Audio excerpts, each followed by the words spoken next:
I opened the car door to check, found him lying in a pool of blood. I immediately tried to give him CPR, but it didn't work. Then I took out his phone and dialed 911, but because I was so nervous, my asthma flared up. Hello? Are you there? I can barely hear you. Can you hear me? Hello? Facing the police's questions, I couldn't speak. I immediately went back to the car to get my medicine, but my asthma was so severe I collapsed on the ground. I used all my strength to crawl back into the car. I grabbed my inhaler and took 2 quick puffs. Once I felt better, I walked back to him, ready to call for help again. But when I looked around, I saw no one on the street and no cameras. In panic, I drove away from the scene. But I forgot the boy's phone was still in the car. At the red light, the phone kept vibrating. There was a police car next to me. Under the officer's gaze, my whole body trembled. When the light turned green, I hit the gas hard and drove off quickly. Then I went to the river and threw his phone into the water. Back at home, I kept washing my blood-covered hands. I took off all my clothes and put them in the washing machine. When my father came home, I told him what had happened today. After hearing the whole story, my father broke down. My father was a well-known judge in town. Hearing that I had fled the scene, he immediately advised me to turn myself in. Because I was still a minor and had fled due to an asthma attack, he said. In his experience, I'd be out in 5 years. Then he took me to the police station. My father told me to wait in the car while he went ahead to check the situation. When I walked into the police station lobby, I saw a couple holding their heads and crying. They were the dead boy's parents. I recognized the man as the local gang leader. If they found out the hit and run was my son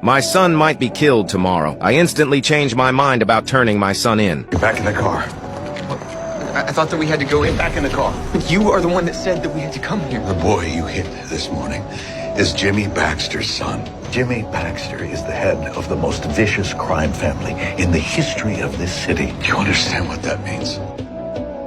I took my son and left the police station immediately. To protect my son's life, I decided to help him cover up the facts. While I was cleaning my son's blood-stained clothes, the TV was reporting the hit and run. Whoever you are, wherever you are, you should know you will be found. As a judge, I knew how important it was to destroy evidence. I immediately cleaned the blood in the car, then put the clothes in the trunk with stones. But I didn't notice that a blood-stained rag had been grabbed by a dog. I drove to the riverbank and threw the evidence in my hands into the water. Just when I thought everything was fine, a police car suddenly appeared. On the bridge? What the fuck? I had to. Prostate cancer. What's your PSA? Is it over 100? It's 200. I'm sorry, sir. You fly. Sorry. Afterward, I went to see my friend Charlie and asked my irregular means. I needed to disappear, Charlie. No questions asked. But it just can't just be sold. I mean gone. Give me a few hours. Thank you. As the police chief, Charlie handled it easily. He made a call and arranged for a black man to destroy my car. After everything was taken care of, I went home and told my son it was all resolved. Meanwhile, Jimmy stood over his son's cold body, vowing to find the killer and avenge him. The next day, I took my son to forge an alibi. At the cafe, I deliberately chatted with the owner, making sure the owner remembered my face and identity. Then I rambled about today's incident to confuse the owner's memory. After that, we went to my wife's grave. When a beggar at the gate asked for money, I intentionally ignored him. At my wife's grave, I explained the purpose of what I was doing. I told my son that every lie has gaps, but people's memories are fallible. I was trying to confuse everyone's memories. I told my son to treat what happened yesterday as if it happened today, so investigators wouldn't find inconsistencies. Alibis fall apart, Adam. I see it all the time. They almost never hold up. If you want to give yourself a fighting chance, it has to be very close to truth. Being here, doing Months this. from now, if you're ever asked where you were, what you were doing on October 9th, you'll have the muscle memory of what you did. You won't have to construct the lie because you lived it.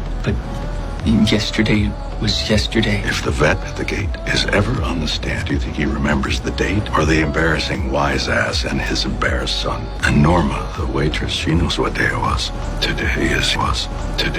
Followed. I didn't expect the black man who handled the car to be stopped by the police for a violation. Soon after I received a call, the missing vehicle had been found. I pretended not to know and went to the station to claim the car. But just as the officer drove it out, the wreckage of the motorcycle suddenly fell off due to a speed bump. What the hell is that?